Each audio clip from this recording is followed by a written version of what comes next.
Hello Jharkhand, welcome to Learners Garage Education. आज के इस क्लास का टॉपिक है इंग्लिश लैंग्वेज और इंग्लिश लैंग्वेज हम लोग देखेंगे आज पार्ट नंबर 72। पेपर 1 क्वालिफाइंग है, 30% लाना है, पर थोड़ा ध्यान से कीजिएगा सीजल वालों, नेगेटिव मार्किंग भी इसमें है। For JSSC, CGL, SI and various exams of JSSC this lecture is very fruitful. उससे पहले फ्रेशियस का आप लोग एंटोनिम बताइए कि क्या होता है। 4 ऑप्शन आपके पास है, पीडीएफ इसका टेलीग्राम पे मिल जाएगा, आपको डाउनलोड जरूर कर लीजिएगा। बाकी एक एसएससी के चैनल का लिंक होगा डिस्क्रिप्शन बॉक्स में, जाकर जोड़िए और क्वेश्चन का प्रैक्टिस आप लोग कर सकते हैं। जितना ज़्यादा क्वेश्चन प्रैक्टिस होगा उतना ही ज़्यादा कॉन्सेप्ट आपका क्लियर रहेगा। ओके, आइए स्टार्ट करते हैं। पहला क्वेश्चन में एक फिलर है, the entrepreneur is looking for and dash to fund his project. Looking for एक फ्रेजल वर्ब है जिसका मतलब होता है खोजना, और लुक आफ्टर का मतलब होता है देखभाल करना। इसको याद रखिएगा। तो एंटरप्रेन्योर क्या होता है? तो एंटरप्रेन्योर एक ऐसा पर्सन होता है जिसको कि 50 मंजिला बिल्डिंग से फेंक दीजिएगा तो रास्ता में वो प्लेन बना भी लेगा और उड़ भी जाएगा, उसको एंटरप्रेन्योर बोला जाता है। तो इसमें एंटरप्रेन्योर किसको खोज रहा है? फंड देने के लिए। प्रोजेक्ट के लिए फंड किसको देगा? इन्वेस्टर को, एविएटर को, इन्विजिलेटर को या फिर इंस्पेक्टर को। इंस्पेक्टर को फंड देने की आवश्यकता है, उसको तो घूस देना पड़ेगा। एविएटर एक पायलट होता है, तो पायलट को कोई जरूरत नहीं है देने का। इन्विजिलेटर क्या होता है? Invigilator is a person who supervises students during an examination. तो जो देख रेख करता है परीक्षा के दौरान, उसी को इन्विजिलेटर कहा जाता है। वन वर्ड सब्स्टिट्यूशन के लिए इसको याद रखेगा। इन्वेस्टर वर्ड यहाँ पे सही जाएगा, क्यों? क्योंकि उसका प्रोजेक्ट के लिए फंड करना है, तो फंड करेगा कोई इन्वेस्टर को, ताकि वो कहीं पे इन्वेस्ट करेगा तब उसको जो है से पैसा वहां से अर्न कर सकता है। ओके, तो उसी को यह इसका इन्वेस्टर सही वर्ड चला जाएगा। बाकी सारा देख लीजिएगा। एविएटर तो पायलट हो गया, इंस्पेक्टर समझते होंगे जो जांच पड़ताल करता है। इन्विजिलेटर तो आपको बता दिया कि पर्सन होता है जो कि सुपरवाइज करता है स्टूडेंट्स को ड्यूरिंग एन एग्जामिनेशन। और इन्वेस्टर यहाँ पे सही वर्ड जाएगा, जो कि कोई पार्टिकुलर चीज में इन्वेस्ट करता है बिजनेस में। फेरोसियस एक वर्ड है, इसका क्या होना चाहिए? एंटोनिम पूछा गया था। प्रूडेंट, कनिंग, फायर्स या फिर जेंटल। प्रूडेंट, फेरोसियस मतलब होता है ना उग्र स्वभाव जिसका होता है। उग्र स्वभाव यानी कि एक तरह से बोल सकते हैं धूर्त टाइप का इंसान जो होता है उसको फेरोसियस बोला जाता है। तो कनिंग और फायर्स तो इसके जो है सिनोनिम्स हो जाएंगे। ओके, एंटोनिम पूछा है यानी कि जो नेक इंसान होगा, जेंटल पर्सन जो होगा, ओके, उसको बोला जाता है। मतलब जेंटल बोल सकते हैं, इसका एंटोनिम हो जाएगा भद्र पुरुष जिसको बोल सकते हैं।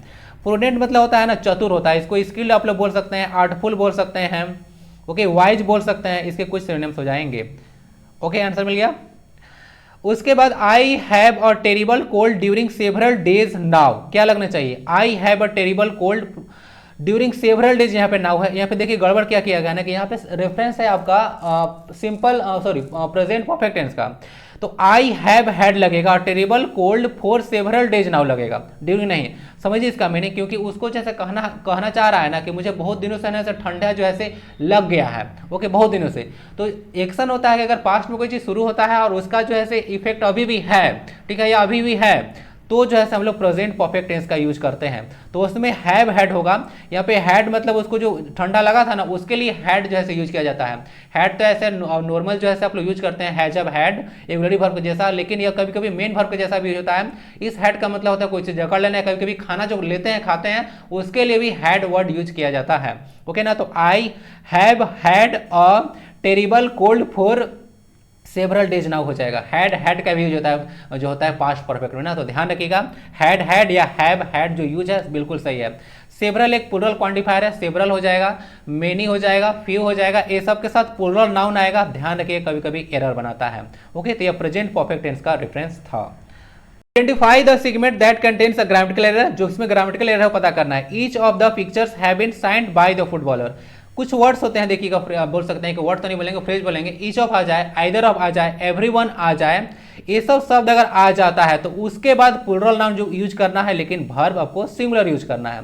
तो इस स्ट्रक्चर को ध्यान रखिएगा। ईच ऑफ आ जाए, आइदर ऑफ आ जाए, एवरीवन आ जाए, एवरीवन ऑफ आ जाए, उसका सिंगुलर वर्ब यूज किया जाता है। वैसे ईच के बाद भी नॉर्मली भी ऐसे सिंगुलर वर्ब भी यूज करते हैं। ईच आ जाए, आइदर आ जाए, नाइदर आ जाए, ये सब के बाद एवरीवन आ जाए, सिंगुलर वर्ब ही होता है। लेकिन अगर ईच ऑफ के बाद अगर ऑफ वाला पैटर्न आ जाए तो उसके बाद जो नाउन होता है वो प्लूरल नाउन होता है, उसको ध्यान रखिएगा। और लेकिन वर्ब सिंगुलर ही होता है फिर भी। ओके, तो यहाँ से एरर क्या हो जाएगा? द पिक्चर्स हैव बीन वाला पार्ट में एरर हो जाएगा, इसको हैव बीन नहीं हैज बीन करना पड़ेगा। ओके, क्योंकि सिंगुलर वर्ब चाहिए। कोई problem? Select the most appropriate word for the group of words, यानी कि वन वर्ड सब्स्टिट्यूशन बताना है ग्रुप वर्ड्स का appropriate word. A previous case that might serve as an example और गाइड इन सबसीक्वेंट सिचुएशन। कहने का मतलब है कि एक ऐसा प्रीवियस केस था जो कि अब एग्जांपल बन गया है। अब आने वाले जितने भी सबसीक्वेंट मतलब जितने भी केस आ रहे हैं उसके बाद, तो उसके जो उसके लिए एक एग्जाम्पल सेट हो गया, तो उसको ना मिसाल बोलते हैं, नहीं बोलते हैं कि एक मिसाल कायम कर देंगे जो कि दुनिया याद रखेगी, तो वही बोला जाता है उसको। मिसाल के लिए अंग्रेजी में वर्ड होता है प्रेसिडेंट, उसको याद रखिएगा। प्रेसिडेंट नहीं है, प्रेसिडेंट है, CEDENT है, कहीं भी ए नहीं है। इसको करेक्टली या इनकरेक्टली स्पेल्ड वर्ड के लिए भी इसको तैयार रखिएगा, ओके। प्रीडिसेसर को भी और प्रीकर्सर को भी, ओके। प्रीडिसेसर समझते होंगे कोई चीज़ जो है से आगे आता है उसको बोलते हैं प्रीडिसेसर, और सक्सेसर उसके बाद आता है। और प्रीकर्सर मतलब प्रणेता होता है हिंदी में ना, इसको आप लोग फादर बोल सकते हैं कि फादर ऑफ समथिंग। तो आंसर इसका प्रीसीडेंट हो गया, हिंदी में मिसाल इसको बोला जाता है। तो आप लोग भी कुछ ऐसा काम कर दीजिए मिसाल कायम हो जाए।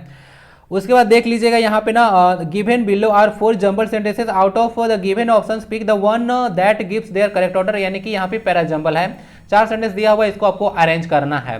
तो दे से क्या कोई सेंटेंस स्टार्ट हो सकता है? दे जो है से क्या है, दे जो है से एक प्रोनाउन है, प्रोनाउन किसी नाउन के लिए आता है, तो अभी तक प्लूरल नाउन के लिए आता है, तो अभी तक ये क्लियर नहीं है। दे द फजी एंड अभी क्लियर नहीं है। दीज काइंड्स, दीज स्टिक्स, कौन सा स्टिक, ये भी इसका मीनिंग अभी तक क्लियर नहीं है, तो ये भी नहीं होगा।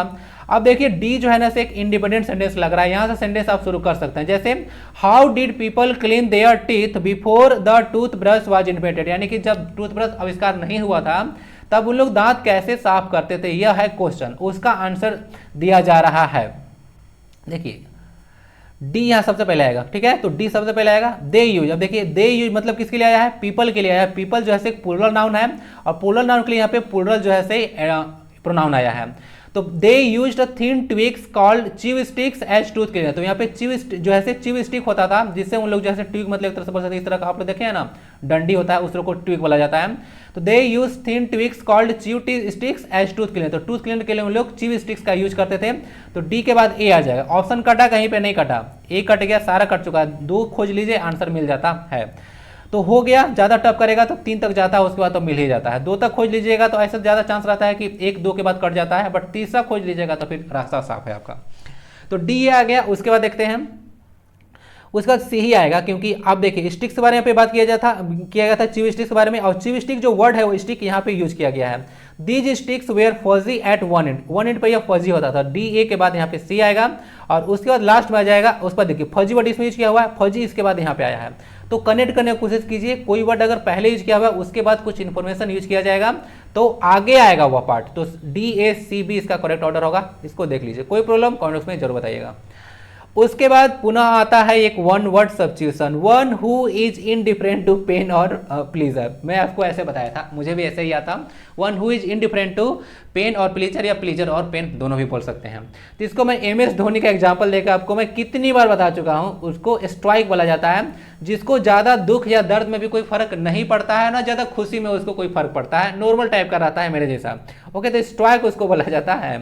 वाइज टेम्परेज, ब्रेव नहीं होगा, ब्रेव मतलब बहादुर होगा। देखिए ऐसा मतलब डाल के ऑप्शन रखेंगे ना कि आपको कंफ्यूज कराने का पूरा यहाँ पे पुरजोर प्रबंध किया हुआ रहता है। तो जिसको प्लीजर और पेन में कोई दिक्कत नहीं उसको बहादुर बोल सकते हैं, नहीं ऐसा वर्ड नहीं होता है। स्ट्राइक उसको बोला जाता है। टेम्परेट तो आप लोग पढ़े होंगे, टेम्परेट जोन 3 तरह का जोन पढ़े होंगे, फ्रिजिड जोन होता है, उसके बाद टेम्परेट होता है, और एक होता है आपका टोरिड जोन। तो 3 तरह का जोन पड़ेगा। टेम्परेट मतलब शीतोष्ण होता है, न ज़्यादा न ज़्यादा कम, ओके, उसके लिए टेम्परेट वर्ड यूज किया जाता है। और वाइज मतलब तो क्या होता है? वाइज मतलब तो बुद्धिमान होता है, स्किल बोल सकते हैं, स्किलफुल बोल सकते हैं, ओके। चलते हैं क्वेश्चन नंबर नेक्स्ट की ओर। तो बहुत ही अच्छा एक वन वर्ड सब्स्टिट्यूशन था। फिर से क्या है, फिर से जो है से एक पैरा जंबल है ना, तो अरेंज कीजिए जरा फिर से। देखिए सेंटेंस कहाँ से स्टार्ट होता है, हर फादर यूज किया है, किसका फादर अभी तक पता नहीं है, तो इस पहला सेंटेंस नहीं होता है। ईसा एक नाउन है, तो नाउन से सेंटेंस को शुरू किया जा सकता है। सी हैड, कौन है सी भाई, और उसके बाद हर मेथड, ये सब सेंटेंस हो ही नहीं सकता है, ओके। थोड़ा सा रीड कीजिएगा पता चलेगा। सबसे पहले आएगा बी को रीड कीजिए। Isa had heard from her parents about a blackout caused by a sudden storm. Sudden storm मतलब अचानक तूफान आ गया था, उसके चलते ब्लैकआउट हो गया था। ब्लैकआउट मतलब होता है बिजली गुल हो जाना, ओके। तो ब्लैकआउट वाला पार्ट सबसे पहले आ जाएगा, तो बी आ गया। उसके बाद देखिए बी जैसे ही आया ना तैसे कितना कट गया, बी और डी का कहानी साफ हो गया। तो बी आ गया, तो ए और सी बचा। बी के बाद क्या आना चाहिए? सबसे पहले बी आ गया। Isa had heard from her parents about a blackout caused by a sudden storm. उसके बाद देखिए यहाँ पे हर फादर वाला पार्ट सबसे पहले आएगा, मैं बताऊंगा कि ये पहले क्यों आएगा, दूसरा हर मदर क्यों नहीं आएगा।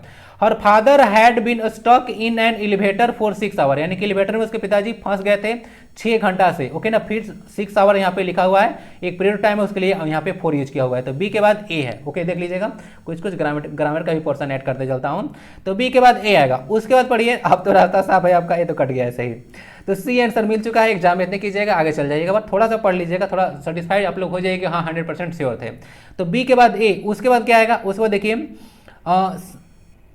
हर मदर्स, सी के बाद यहाँ पे बी के बाद ए आया, उस पर डी आएगा। Her mother's story had been quite different from this. अब देखिए, अब बोला जा रहा है कि उसके पिता तो फंस गए थे लिफ्ट में, ओके एलिवेटर में फंस गए थे, जो भी था उससे फंस गए थे, लेकिन उनकी माता का जो कहानी था वो कुछ अलग था। तो पहले पिता का कहानी होगा तब माता का कहानी होगा, क्योंकि बोला गया है क्वाइट डिफरेंट फ्रॉम हिज, यानी कि हिज या उनके पिताजी के लिए आया है, क्योंकि ईसा तो लड़की है, तो ये हिज किसके लिए आया, तो हिज आया फादर के लिए। तो पहले जो है से ए वाला पार्ट आएगा, न कि डी वाला आएगा। क्लियर है ना, क्यों मैं पहले लिया था, तो रीड कीजिएगा तो समझ में आ जाएगा। बी ए के बाद डी आएगा। तो मम्मी का कहानी उसका अलग था, तो मम्मी की कहानी क्या था ये सुनिए। She had to grope in dark and cook by the candle light. तो ग्रोप मतलब क्या होता है, ग्रोप मतलब होता है, ऐसे बोलते हैं आंख बंद करके कि हले भाई कहाँ कहाँ क्या है, पूरा आंख बंद कर देखते हैं। जो अंधा इंसान होता है वह टटोल के चलता था, टटोलना इसका अर्थ होता है। तो टटोल के ऐसे totally in the dark and cook by the candle light. यहाँ पे बाय प्रिपोजिशन का यूज किया हुआ है, और बाय का यूज प्रिपोजिशन का आप लोग उस सेंस में भी करते हैं, जैसे मान लेते हैं कोई यहाँ पे कुछ है, जैसे आग जल रहे हैं, यहाँ पे बैठे हुए हैं, तो by the fire side use कर सकते हैं। तो किसी के बगल के लिए भी प्रिपोजिशन बाय यूज किया जाता है, तो इसीलिए किया गया था यहाँ पे बाय द कैंडल लाइट, मतलब कैंडल लाइट यानी कि मोमबत्ती जलाकर खाना उनको बनाना पड़ा। बगल में ऐसे मोमबत्ती रखा हुआ था और गैस में यहाँ पे खाना बन रहा था साइड में, तो उसके लिए यूज किया गया है। साइड के लिए भी प्रिपोजिशन बाय का यूज किया जाता है। तो B A D C should be the correct order. तो आप लोग पढ़ते हैं ना, तो कुछ ग्रामर का पोर्शन में जो है देखते चलिए कि कौन कौन सा यूज किया हुआ है, ऐसा ही पढ़ने का सही तरीका होता है। सिर्फ हम यहाँ ए नहीं है कि आप लोग जो है सेंटेंस अरेंजमेंट करने आए हैं और अरेंजमेंट करके चल गए। कौन कौन सा ग्रामर का पोर्शन है, आप लोग प्रैक्टिस में ए भी जो है पढ़ते चलना है कि बाय क्यों यूज किया हुआ है, ग्रोप का मतलब क्या होता है, फोर यहाँ पे क्यों लगा हुआ है, ओके यहाँ पे जो हीज आया हुआ किसके लिए है, सब पता होना चाहिए सेंटेंस तब जाके कनेक्ट होगा, ओके ना। तो B D C should be the correct order, और जो कि है पार्ट नंबर सी में, ओके। उसके बाद क्या है भाई, इसको इनडायरेक्ट स्पीच में इसको कन्वर्ट करना है ना। My grandmother said I bore 6 children, यानी बोल रहे थे कि मेरे जो ऐसे 6 बच्चे थे ना। तो यहाँ पे देख लीजिएगा आई बोर, यहाँ पे जो है subject plus V2 plus object use किया हुआ, यानी कि सिंपल पास्ट टेंस है। सिंपल पास्ट टेंस कहाँ कन्वर्ट होता है, पहले तो इस चीज पर फोकस कीजिए। सिंपल जो पास्ट टेंस होता है वह जाता है पास्ट परफेक्ट में, यानी कि हैड के बाद भित्री, जहां भी हैड के बाद भित्री नहीं होगा उसको काट लीजिएगा। अब ये थोड़ा सा क्वेश्चन टफ है कि बोर का जो है से भित्री क्या होगा, ये भी क्वेश्चन टफ है, इसको क्वेश्चन को थोड़ा टफ बना कर दिया गया था, नॉर्मल क्वेश्चन जैसा नहीं है। तो यहाँ पे तो हैज को तो काट सकते हैं कॉमन सेंस बेसिस पे, यहाँ पे हैड था, बोर आप नहीं काट सकते हैं क्योंकि आपको पता नहीं है कि बोर जो है से V2 है या फिर V3 है। यहाँ तो V2 तो पता है, क्या V3 भी यही होता है या फिर दूसरा कुछ होता है। सी बोर तो सिंपल तो रहेगा नहीं, और सी हैड कंसिडर कर सकते हैं इसको, ऑप्शन 2 तो काट लीजिए, नहीं एक ही ऑप्शन कटेगा, यहाँ तक हैज ही कटेगा। बाकी देखते हैं क्या होता है। यहाँ पे हैड यूज नहीं किया हुआ था ना, तो इस भी काट सकते हैं आप लोग डी को। तो अब देखते हैं कि बी और सी, ए और सी ना, ए और सी में कौन हो सकता है। तो ये होता है बियर ना, बियर बोर और बोर्न, यानी ए होता है V3 फॉर्म। तो बोर्न कहाँ पे है देख लीजिए, सी वाला ऑप्शन चला जाएगा ना, तो इसको देख लीजिएगा। तीसरा हो सकता है my grandmother said that she had born 6 children. Children एक प्लूरल नाउन है, इसको ध्यान रखिएगा, और 6 तो एक प्लूरल क्वांटिफायर है, पता होगा, तो इसके साथ प्लूरल नाउन आएगा ही आएगा। क्लियर है ना। तो बियर बोर और बोर्न, तो यहाँ पे V2 था और V3 था, अभी है V1 बियर, ठीक है। तो इसका सी हो जाएगा पास्ट परफेक्ट टेंस। इडियम का मतलब बताइए जरा, हैव वंस हैंड्स फुल, यानी कि आपका जो है से हाथ, एक हाथ नहीं है, हैंड्स फुल मतलब वंस में यहाँ पे यूज किया हुआ है किसी पर्सन के लिए ना, कि उसका हाथ जो है से दोनों हाथ जो है से फुल है। देख लीजिए ये मोहतरमा है, ओके, तो इनका दोनों हाथ फुल है।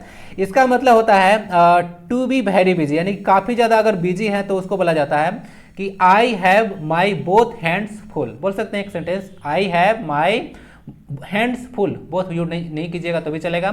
I have my hands full, यानी कि मैं काफ़ी बिजी हूँ, हमसे कुछ नहीं होगा, इसीलिए कुछ काम हमको असाइन मत करना, ओके ना। उसके बाद रिप्रीमेंड का सिनोनिम बताना है। रिप्रीमेंड मतलब होता है किसी को डांटना फटकारना होता है। ओके, तो क्या हो जाएगा यहाँ पे रिप्रोच, रिवार्ड, इरिडिकेट या अपलाउड। रिप्रोच हो जाएगा। रिप्रोच मतलब होता है किसी को डांटना या फटकारना होता है। अपलाउड मतलब किसी को हो जाता प्रशंसा करना ना। अपलाउड अगर पूछता है, एंटोनिम पूछता है ना, तो अपलाउड इसका आंसर हो जाता। ओके, इरिडिकेट मतलब कोई चीज समाप्त करना होता है। डू अवे विथ, आप लोग पढ़े होंगे, डू अवे विथ, ई भी यूज होता है, जिसका मतलब समाप्त करना होता है। और रिवार्ड मतलब समझते होंगे क्या होता है, अवार्ड या रिवार्ड। रिवार्ड मतलब होता है इनाम, और अवार्ड मतलब पुरस्कार होता है। कोई मान लेते हैं काम आपको असाइन किया गया है और उसको कंप्लीट कर लिए तो उसको रिवार्ड बोला जाता है। जैसे कि बिरसा मुंडा को पकड़ने के लिए 500 रुपया का रिवार्ड रखा गया था, यानी कि इनाम रखा गया था। ओके, आंसर इसका हो गया बी। रिप्रोच मतलब होता है डांटना फटकारना। रिप्रीमेंड मतलब समझ लीजिएगा क्रिटिसाइज कीजिए। ओके, रिप्रीमेंड कीजिए, रिप्रोच कीजिए, ये सब इसके सिनोनिम्स हैं। The soybean stalk can be recognized from its long legs and broad wings। अभी तो आंसर ही निकल जाता। इसमें कैन बी के बाद यहाँ पे क्या होना चाहिए, इसको इंप्रूव करना है। कैन बी के बाद ना सेंटेंस जो है पैसिव वॉइस में हो जाता है, तो कैन बी के बाद भीतरी यूज किया जाता है, तो यहाँ पे रिकॉग्नाइज होना चाहिए। तो ये वाला पार्ट किस में रिकॉग्नाइज है, सारे में तो है ही नहीं, यही ऑप्शन इसको इंप्रूव कर सकता है। सेंटेंस इंप्रूवमेंट था। सोइबल जो स्टोक होता है एक बर्ड होता है, देख सकते हैं इस तरह का, इसका लंबा जो है लेग होता है। तो उसके बारे में बात किया जा रहा है कि the sociable stork can be recognised from नहीं बाय होगा ना, recognise by its long leg and broad wings. ठीक है, तो आंसर इसका हो जाएगा कैन बी के बाद भीतरी यूज कीजिए, पैसिव में बन जाता है यह इस तरह का सेंटेंस कैन बी के बाद। सोडिड का जो है सिनोनिम बताना है। सोडिड मतलब गंदा होता है, तो डर्टी इसका आंसर हो जाएगा। एंटोनिम पूछता तो क्लीन हो जाता। प्योर इसका एंटोनिम हो जाएगा। प्योर और क्लीन सोडिड का एंटोनिम है, और इसका सिनोनिम हो जाएगा डर्टी। सोडिड मतलब गंदा होता है। उसके बाद माइजरी का आपको बताना है एंटोनिम। ब्लाइस लिखा हुआ है, पॉवर्टी लिखा हुआ है, सेंसर या फिर डर्थ लिखा हुआ है। ब्लाइस मतलब क्या होता है, ब्लाइस मतलब होता है सॉरी माइजरी मतलब होता है दुख। ओके, तो इसका हो जाएगा ब्लाइस मतलब हैप्पीनेस या सुख बोल सकते हैं, तो ब्लाइस का सही हो जाएगा। पॉवर्टी मतलब होता है पॉवर्टी मतलब गरीबी होता है, दरिद्रता बोल सकते हैं। सेंसर मतलब होता है ना किसी चीज पर प्रतिबंध लगाना। ओके, हिट आउट करना भी बोलते हैं, कभी कभी क्रिटिसाइज करना भी इसका मीनिंग होता है। और डर्थ मतलब होता है कमी। डर्थ मतलब कमी यानी कि शॉर्टेज बोल सकते हैं। स्कार्सिटी वर्ड यूज किया जा सकता है। तो माइजरी मतलब होता था दुख, और ब्लाइस मतलब हो जाएगा सुख। इस तरह से इसको देख लीजिएगा। नेक्स्ट आता है करेक्टली स्टेटमेंट बताना है गेटी का। ठीक है, तो गेटी वर्ड यहाँ पे सही था, बाकी सारे ऑप्शन यहाँ पे गलत है। तो गेटी मतलब होता है हैप्पीनेस, मतलब प्रसन्नता, ये भी होता है हैप्पीनेस ही। ठीक है, तो एक तरह से जो यहाँ पे ब्लाइस लिखा हुआ था ना, BALISS, ब्लाइस मतलब भी हैप्पीनेस होता है। एक गेटी का जो है सिनोनिम हो जाएगा। तो गेटी मतलब प्रसन्नता ही होता है। तो देख लीजिएगा इस वर्ड को, GAI के बाद ETY है ना, केटी इसको बोला जाता है। उसके बाद क्या है, फिर से जो है इसको जैसे एरर पता करना है किस वाले पार्ट में। It was a windy autumn day. Autumn का स्पेलिंग देख लीजिएगा, TU के बाद MN है। जिस तरह से कॉलम लिखा जाता है ना, COLUMN, उसी तरह से भी ऑटम है। It was a windy autumn day and leaves were fallen rapidly from the trees. अब देखिए, एक क्या था, विंडी ऑटम डे था। विंडी मतलब होता है ना जहाँ पे तूफान चलता रहता है, उसको बोला जाता है windy autumn day.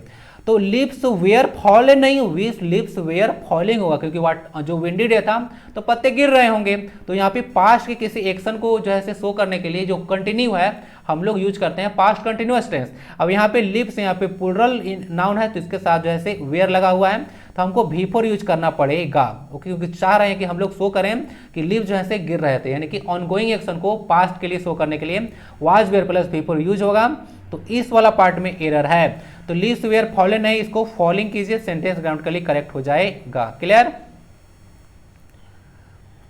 Face the music एक इडियम है, इसका क्या मतलब होगा, face the enemy, get appreciation, face criticism या फिर फेस द हार्मनी। इसका मतलब होता है ना फेस क्रिटिसिज्म।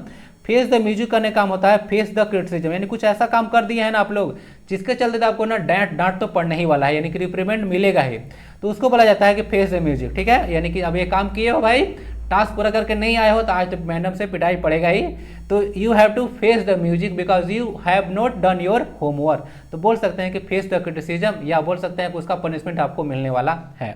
ओके, उसके बाद फिलर है, the soldiers plan to attack at a precious hour so they dash their watches. इसमें क्या चाहेगा, सोल्जर्स जैसे प्लान किए थे अटैक करने के लिए प्रिसाइज आवर में, यानी कि एकदम उसी समय पर अटैक करना है। मान लेते हैं कि अटैक किया जाता है ना, तो उसके लिए टाइमिंग होता है कि 10:10 और 10 सेकेंड पर 10:10 पर ही करना है। तो घड़ी को उन लोग क्या किए थे, सिंक्रोनाइज किए थे, यानी कि एकदम मिनट सेकेंड जो है अच्छे से मिला रहे थे, उसी को सिंक्रोनाइज करना बोलते हैं। समझ गए। सो दे सिंक्रोनाइज्ड देयर वॉचेज, यानी कि अपना वॉच को सिंक्रोनाइज कर ले, यानी कि अच्छे से टाइम को मिला दे, उसको सिंक्रोनाइज करना बोलते हैं, एकदम व्यवस्थित करना, एकदम अच्छे से व्यवस्थित कर लेना। तो घड़ी को अच्छे से एकदम टाइम सबको मिला लिया था कि जैसे ही 10:10 होगा एकदम हल्ला बोल कर देना है, समझ गए।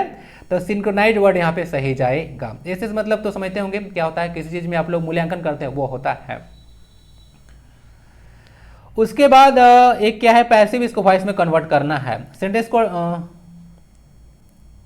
अरे भाई क्वेश्चन तो टफ हो गया सेंटेंस दिया ही हुआ नहीं है, आपको बताना है कि कौन सा जो है पैसिव फॉर्म जो है करेक्ट है। चूज कीजिए जरा, देखिए। The teenager is cout soap lifting, teenager is cout soap lifting by the store manager, the teenager was cout soap lifting. यहाँ पे ना क्वेश्चन मुझे लगता है ना गलत छाप दिया है, इसका ना कुछ होना चाहिए था एक्टिव फॉर्म में, तभी जाके बनेगा। मैं यहाँ पे आपको डिस्कस कर देता हूँ। देखिए क्वेश्चन बुक में भी गलत छाप देते हैं। The teenager is caught was caught shoplifting by the manager, सुनिश्चित is caught has been caught. देखिए सब नहीं होगा, इसका ना आंसर जो हो जाएगा बी हो जाएगा। इसका जो एक्टिव फॉर्म होगा, the teenager was caught shoplifting by the manager, इसका एक्टिव फॉर्म होगा। पीडीएफ में आप लोग डाउनलोड कीजिएगा तो वहाँ पे इसका एक्टिव फॉर्म मिल जाएगा। ये जो है पैसिव फॉर्म इसका ही होगा, और इसका एक्टिव फॉर्म होगा the manager cout the teenager soap lifting. Okay, यानी कि जब सोप लिफ्टिंग मतलब होता है दुकान से चोरी करना, इस तरह से कुछ कहानी होता है, देख लीजिएगा। तो दुकान से जब वो चोरी कर रहा था उस समय जो है पकड़ा गया। ओके, तो teenager was cout soap lifting bye the manager, इसका पैसिव फॉर्म होगा, और एक्टिव फॉर्म होगा the manager caught the teenager soap lifting, ये इसका एक्टिव फॉर्म होगा। पीडीएफ डाउनलोड कीजिएगा, मिल जाएगा। क्वेश्चन यहाँ पे गलत है, एरर हो गया था यहाँ पे क्वेश्चन में, मेरे द्वारा नहीं है, डायरेक्ट मैं क्वेश्चन उठाया हूँ तो वहाँ गलती छापा गया था। Select the wrongly spelt word, wrongly spelt word बताना है। एक्यूमिनेट लिखा हुआ है, एकोमोडेट है, एसेलरेट है और एकम्प्लिस है। कौन सा वर्ड गलत है इसमें? अरे भाई तो बड़ा गड़बड़ चीज़ है, कोई वर्ड यहाँ पे गलत ही नहीं है, सारा का सारा वर्ड सही है यहाँ पे ना, कोई वर्ड गलत नहीं है, क्वेश्चन ही गलत था यार। ओके ना, तो जहाँ से छापा गया क्वेश्चन गलत किए हैं, कहीं से भी इसको गड़बड़ किया जा सकता था, या तो सिंगल एम यूज कर दीजिए या तो सिंगल सी कर दीजिए, सारा वर्ड सही है ना। अब गलत मैं कैसे करूँ, गलत आप लोग बहुत तरह से करके दिया जा सकता है। एक्यूमुलेट को देख लीजिएगा, ACCUMULAT होता है, एक्यूमुलेट में डबल सी और डबल एम होता है ना, बताया था, डबल सी डबल एम होता है, काफी इंपॉर्टेंट वर्ड है। एसेलेट में डबल CE होता है, LERAT होता है एसेलरेट में, इसको देख लीजिएगा। बाकी जो एसेलरेशन लिखाता है ACCELERAT होता है एसेलरेशन में। मैं ना इसको ना बहुत पहले मतलब हाल ही में इसको सुधारा हूँ, मैं इसको गलत लिखा करता था। एसेलरेशन में मेरा ना एसेल के बाद ई वाला होता था ना, ई वह गायब रहता था मेरा, एसेल के बाद रेशन में चलता था, ई रहता ही नहीं था, लेकिन एसेलरेशन में ए वाला होता है। ओके, ध्यान रखिएगा। ये कंप्लीट भी वर्ड सही है, सारा वर्ड यहाँ पे सही है, कोई गलत नहीं था। That's it for this class, see in the next part. Video को एक लाइक जरूर कीजिएगा, सब्सक्राइब भी जरूर करें और शेयर भी जरूर कर दें, इतना तो अपेक्षा मैं आपसे रख सकता हूं, क्योंकि आपका वेल बीइंग के लिए मैं काफ़ी मेहनत कर रहा हूं। That's it for this class, see in the next part. वंदे भारतम, जय हिंद।